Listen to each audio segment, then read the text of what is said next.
If you're an author or plan to be one, get excited because this podcast is for you. Book Marketing Mentors is the only podcast dedicated to helping you successfully market and sell your book.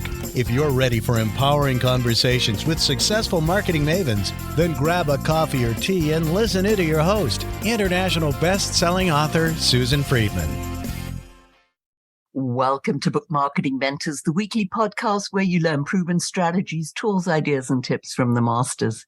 Every week, I introduce you to a marketing master who will share their expertise to help you market and sell more books. Today, my special guest is Brehm. Ray is a USA Today and Wall Street Journal best-selling author, an audience-building expert, founder of the Summit Syndicate Program, Profit Masters, and the Co-Author Project. Ray, you've been somebody that I have wanted to have as a guest on the show for so long, so it's an absolute pleasure to welcome you officially to the show. And thank you for being this week's guest expert and mentor. Thanks, Susan. You should have told me sooner. I didn't realize you wanted me on this show. I'm happy to be here. Well, it's good to have you. It really is. Now, you and I were recently on a virtual summit together, and I know you're the guru or one of the gurus of virtual summits out there in the universe. And it's all about building an audience for the long term using virtual summits. But before we sort of dig into that, I always like to start at the very beginning. And I never want to assume that our audience know and understand exactly what a virtual summit is. So let's start with that, and then we'll dig further into how authors can use virtual summits. A virtual summit is essentially your own online event if you're hosting it, or you might be a guest or a speaker, an attendee. The way I look at it, a virtual summit, I like basically keep as much of the potential for errors out of it as possible. So when I say virtual summit, I'm talking about interviewing a bunch of people and pre-recording those interviews and releasing them live in a on-demand setting, I guess you could say. So for instance, let's say I'm hosting my very first summit was actually called Book Profit School. And I interviewed 30 people, and I did all the interviews about 90 days prior to the summit. Then I released 5 or 6 interviews a day. Actually, if you do the math, it'll be 6 for a day for 5 days, right? Typically, the attendees get to watch the whole event for free. You can charge for it, but usually it's free to attend. And you've got access to all the interviews for generally 24, 48 hours. And then you've also got the option to purchase lifetime access to those interviews. And what's really interesting is, I went into it, that very first summit, from a standpoint of it's going to help me build authority. It's going to help me like a book does. It's going to be another book type of event for me to build authority with an audience. And it did quite a few other things in the process. So that really piqued my interest and got me going in summits. But I can tell you, I had an online business. I had sold a brick and mortar business about a year and a half before this first summit and went on to burn through over 6 figures in cash from that sale of that business over the next year and a half, paying for Facebook ads and Facebook agencies and ad agencies and high-end coaching, trying to build my online business. And learning about and deciding to host a virtual summit was kind of one of the last things I had cash to do. I was actually about 30 days before the summit realizing I might actually have to go get a job. We hit a wall. We'd burned through all that cash. I had to kind of put the brakes on. No more groceries. Don't buy anything. We've got to figure all this out and batten down the hatches. What happened was the summit actually generated income. It created a huge email list. It connected me with a lot of partners. Like you mentioned, Susan, you and I met on a summit. And so that really changed my view of summits, and especially how summits can help people who are just starting out. You'll see that there's experts that have been around for years hosting summits, and you'll see some really well done summits by people who are newbies, at least newbies in the arena of creating an audience. Anyway, that's why I love summits. Probably yeah. Oh, No, it's fabulous. I mean, I know having been a part of summits, I've never actually organized one of my own. That's maybe something you and I at some point can talk about. I've been on several summits myself, but let's talk about why you feel that it would be helpful to, let's say, a brand new nonfiction author. Since our audience is primarily nonfiction, let's focus in on nonfiction specifically. Well, what I love about it, I'll give you some examples from me. I had, at the time of that first summit, I'd published my first book probably 4.5 years prior. I was trying to build an email list. I put the typical opt-in inside all my books in the front and the back and building an email list. And I built it to about 300 emails in about 3 years. That first summit, I wasn't expecting much. I thought, gosh, if I could make $500 cash, that would buy us groceries this week. If I can get some emails, that would be great. What happened was just kind of blew me away as it generated 2,800 emails. Obviously your results will vary, but I was, can I get 500? We did $12,126 just in premium pass sales. So that's the people that are buying lifetime access to the interviews. And I made some amazing partnerships that we can talk about that later, but I did a tremendous amount of sales over the next year that my top 5 speakers/affiliates, we can talk about how that all works, but the speakers will promote it to their audiences, bring people in, people buy premium passes, you will pay them a commission. And we did by the time all was said and done, I did the 2nd through 5 affiliates. We did $56,000 worth of co-promotions for the next year after that first summit. And then the top affiliate, he and I created a program together and we did just over 150,000. So we did about that first summit was worth literally $243,000 and some change. I looked at that and I'm like, oh my gosh. And here I was thinking I was washed up because a lot of my books, the royalties were $10 to $20 a month. I had only created 300 emails. But what happened next was really the bigger thing. Obviously, creating partners, creating an email list, those are two different, either one of those by themselves is a business. If you can create 5 great partners from just an event, if you can get a list of 2,800 emails, that's worth value. With those emails, you could just promote other people's stuff and start a business that way. But what happened next was I said, oh my gosh, I really feel like I was getting all these emails and people are like, thank you so much for this. This is great. Oh, I love so-and-so's interview and getting all this engagement via email. After the summit was over, the day after, so Monday morning, we ran Monday to Friday, then we ran an encore. So we basically re-released all the videos for another 48 hours over the weekend. Monday morning, I woke up and I said, that was amazing. And it saved my business. In fact, it told me this might be my calling because I'm pretty good at the tech. I'm pretty good at the marketing, putting together a summit. I should do something here. But even more important was what happened that next week was I woke up Monday morning and I said, I really feel like I've got some higher level of authority now. I should probably try to sell something else to this new list. And I had some emails on my list already, but I had all these 2,800 new emails. And I thought, okay, if I'm going to do something, I should sell my highest priced product. And at the time, it was a $1,000 product. It was this co-author project we do. But I had just sold that to my list literally less than 45 days earlier, about 35 days earlier. So I worried. I'm like, oh, I'm just going to send the same thing. It feels odd. But I said, you know what? That's going to be the easiest thing to do. There was no webinar.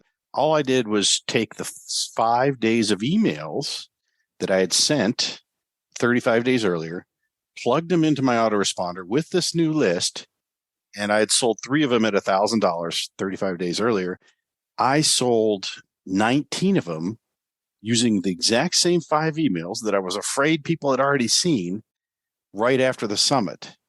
I was getting kind of this feedback like, Ray, you were way more legit than I thought because, I saw you interviewing all these people. And it's amazing. And the beauty of it for authors and nonfiction authors in particular, especially if you're starting out, is you don't have to be the expert to be the summit host. You just have to be able to ask questions. You just got to be the expert in being interested in what the other people are saying. So it wasn't like I had to prove And I struggled with this as I was building out that first summit. And now we do this with our clients. It's like, hey, before we even talk about the summit, what's your thing for the week after? Who do we want there? What's your core offer? Who do we want in the audience for that? Who has those people in their audience? Those will be your speakers. And what's the topic? So then we back into creating that summit. Now, I got lucky in that first one because I just happened to do it. But I struggled with this idea like, well, who am I to talk about profiting on the back end of your book? I'm still trying to figure it out. Well, I just hosted the summit and got to ask people questions. And I learned a tremendous amount. One of the hidden benefits of summits, by the way, is you can get free coaching from all the speakers. You can ask them any question you want, right? So if you're on there, Susan, I'm interviewing you, which, we've got some plans to do multiple summits. I can say, what's your favorite way of marketing a book? I can pick your brain, and I'm doing it for the benefit of my audience, but I'm also learning. I take pages of notes when I do these interviews, and it's fun. It's a great way to do it. But the point is, everybody listening to this can host a summit as soon as possible.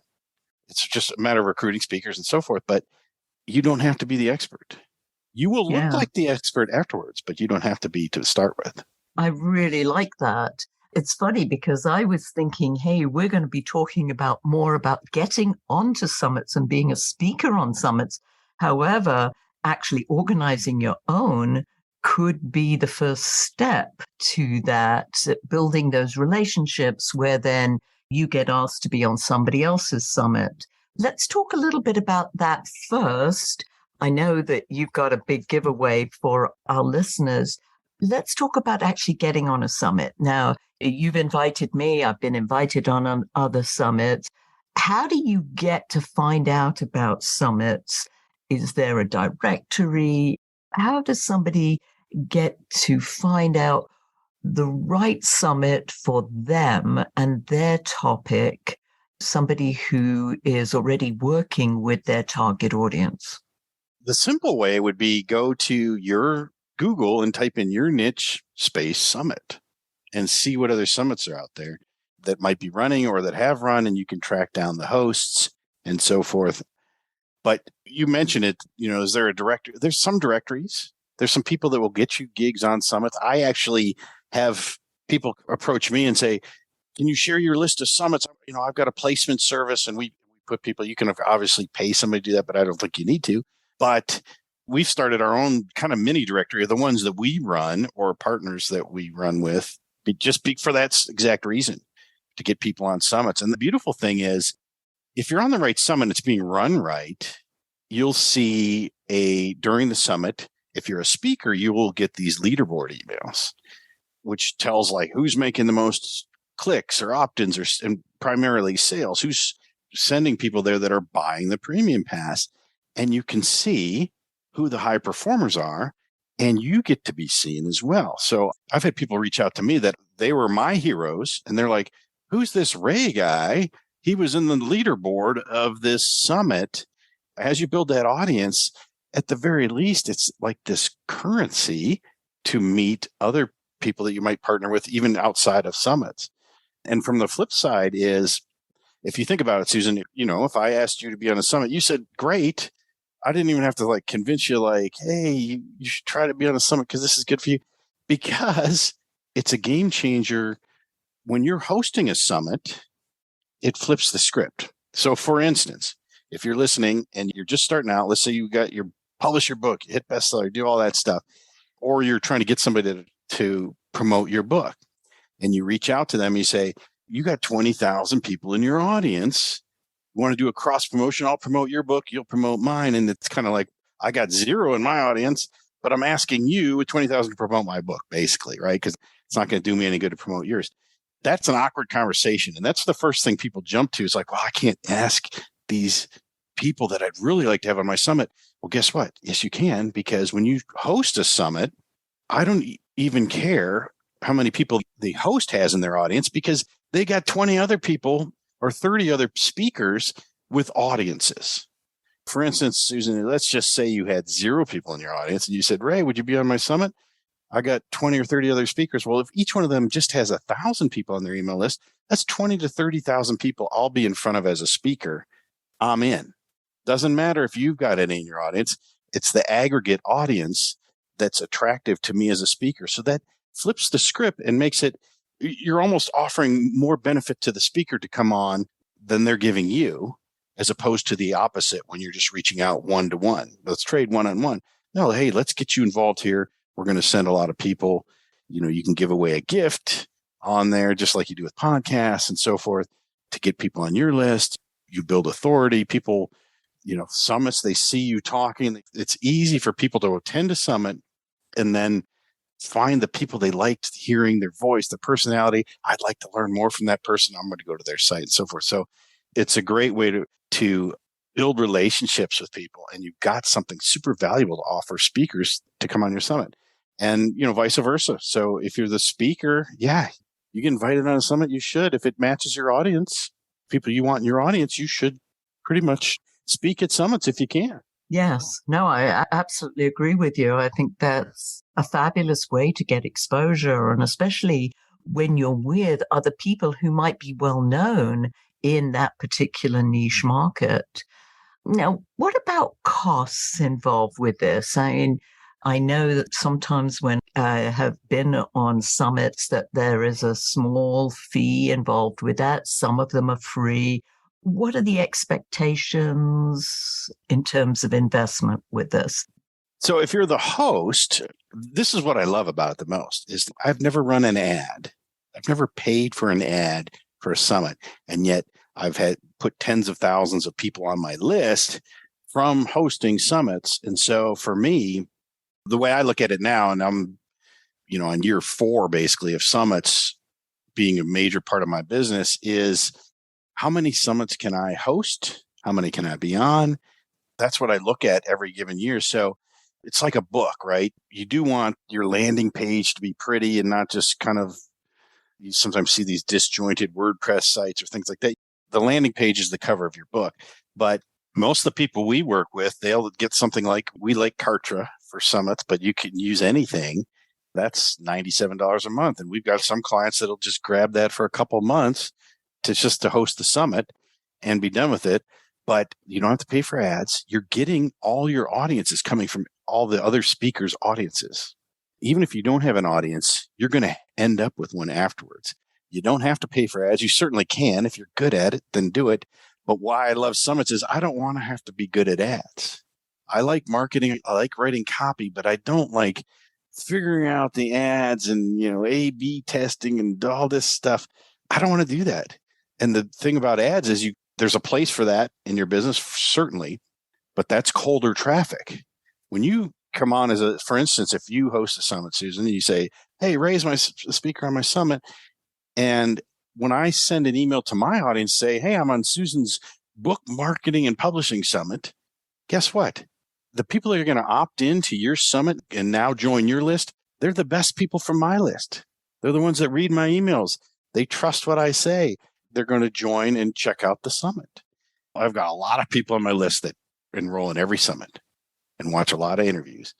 That's the same for most of the people you're going to have as speakers. You're going to get their best. So it's kind of like, cherry picking the best audiences from all the speakers. That's who you're going to get on your summit. You're not paying for it. If I pay for Kartra, maybe if I did 1 month or 2, that's a couple $100.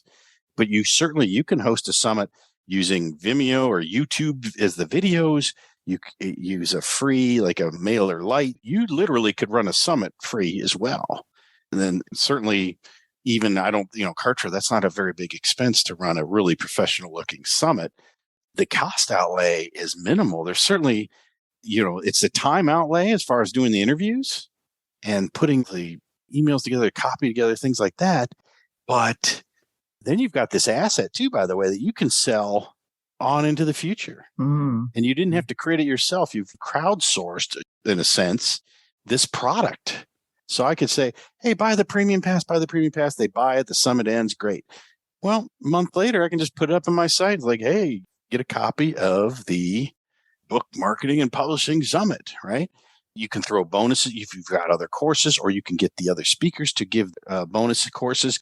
You can create this amazing stack of products and courses and books or whatever as part of your premium pass and sell it. And it just sells itself. You don't have to get on the phone and like, hey, do you want to buy? You want to buy? Nope. All the emails and the web pages, they sell it for you. And a lot of people. Fantastic. One year we went to Disneyland in California. We budgeted enough for like 2 tickets, or we were going to go 2 days, and we were there for like 5 days. So like we got there in late afternoon, and we said, okay, so we could go tomorrow and we'll go Thursday. We'll skip Wednesday. The kids were young. They needed naps, all this, all this stuff playing. And I looked at the pricing and I said, my gosh, those tickets are so high priced. But if you just jump up to the season pass, it was going to cost us like $400 more just to get a season pass for all year round. We're like, why don't we just get that? We can drive out one more time. It'll be worth it. We bought the season pass, and then we said, well, we might as well just go in the park right now and go in for 2 hours that very first day we got there. And we went in every day, but we didn't stress about going 8 hours or 10 hours every day and maxing out our money. We had an annual pass, and we made it, it was worth it within 2 or 3 days. That's how people look at this. They're like, you know what? I like these first couple interviews. I'm just going to buy the pass. Yeah. No, I keep love access that. to this. Yeah, no, I've never even thought of it in that way. And you're right. Looking at a season pass, we've done that for some places that we've been to, because you're absolutely right. Then you don't have to stress about when you can come and when you can't come and having to maximize. I mean, I remember with the kids once when we took them to Disneyland, you tried to cram everything in the one day. And, by the end of it, everybody's cranky. It's stressful. Cranky. It's very stressful. You got to figure out the fast pass secrets and all that stuff. Is there an optimum number of people? You mentioned earlier 30 people on a summit. That seems like a lot. I've been on summits where there have been 20, but not 30. I mean, is there an optimum number, or is it like the sky's the limit almost? Well, you've got your people that are like, the more is better. I'll pay for, that type of people. 30, I would say it's too many. I ran a second edition of that very first summit, added 15. I had 45 on there. And I looked at that and I'm like, if I'm attending this, I look at the sheer number of interviews, and I give up. So we generally will, even for myself, 18 to 20 is ideal, because then people can consume it and they're not going to just bail. Whether they're free or buying the premium pass, if there's 45, I might not even buy the premium pass because I'll never get to all those. But if there's 20, yeah, I can do that, especially if there's 1 or 2 that really, resonated with me and had some great information that I'm going to want to look back on. Yeah, I'll do that. So I prefer 20, and that, if you do it over 5 days, then that's 4 a day. That's doable. I try to keep my interviews to 20 to 25 minutes. Because I've had that very first one, I had like 2 or 3 that went over an hour. It's like, I'm basically giving people 30 hours of stuff to try to get through in a week. They don't got time for that. So we generally will recommend, especially somebody's first summit, just target 18 to 20. And most people will be like, well, I don't know if I can get 18. And by the time they're done, they're like, oh, okay, I ended up with 25 or 30, because all you have to do is you get a few people, get your low hanging fruit, people you might know that would be great content providers for your summit. And then at the end of the interview, ask them, do they know anyone else that might be good? You start doing that, and before you know it, you got your summit full. And then you're just starting to fill for the next one. Yeah, no, that's incredible. Wow. I know that we've got to have you back to talk about more, because I've got a whole list of questions, and we could go on, because this is so fascinating and so many people are doing it, and yet understanding the psychology behind it, which you really tapped into, which I really appreciate, Ray. How do our audience get hold of you? I know you've got a free gift for them. Take it away. Sure. I've got a masterclass called Virtual Summits for Authors. We've got a free coupon for you. If you just go to rayb.me/Susan, get you hooked up, you can take that. That should give you the confidence, one, in case I missed any of the benefits. There's so many, really. My first mentor, he said to me, and this was literally like 6 months before my first summit, I said, hey, if you were starting all over, what would you do? I was doing an interview with him, and he said, I would host a virtual summit. And I'm like, cool, that's great advice. And then I got off the interview and I'm like, what the heck is a virtual summit? But then I did one and I'm like, oh my God, he was right. That course will share the benefits. It'll share why you can do it. And you don't have to wait for some phantom level of success before you can host a summit. And in fact, sometimes people use that to launch their books. They'll host a summit and their book will come out a week too late. It's something you could think about. And then how you do it. And in that course too, we talk about, hey, here's the premium way to do it. Here's the free way to do it. Here's the middle, the good, better, and best ways to do it. You don't have to even spend any money to do it. And you just got to like talking to people. But it's one of these things that it works extremely well for experienced business owners. It works even better if you're new, because you can create a huge list really quickly. You can create great relationships with the speakers really quickly, and you can produce income. It's an income creating event. So you can check that out, rayb.me/Susan, get a free copy of that. That's awesome. But I would say, remember, to me, this is the best tool for somebody starting out. The experienced entrepreneurs that have business online for 5 or 10 years, they may have all these other things going. It's still good for them. I still have a lot of experienced people that I partner with on summits because they know the value of getting those emails.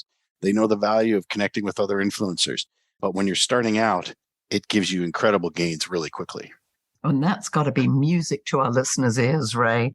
It really is to mine, just hearing that. And I'm like, all these authors who are like, how can I launch my book? This is a great way to do that. So listeners, get a hold of that course. Also listen to this episode again, because Ray has given you such wisdom.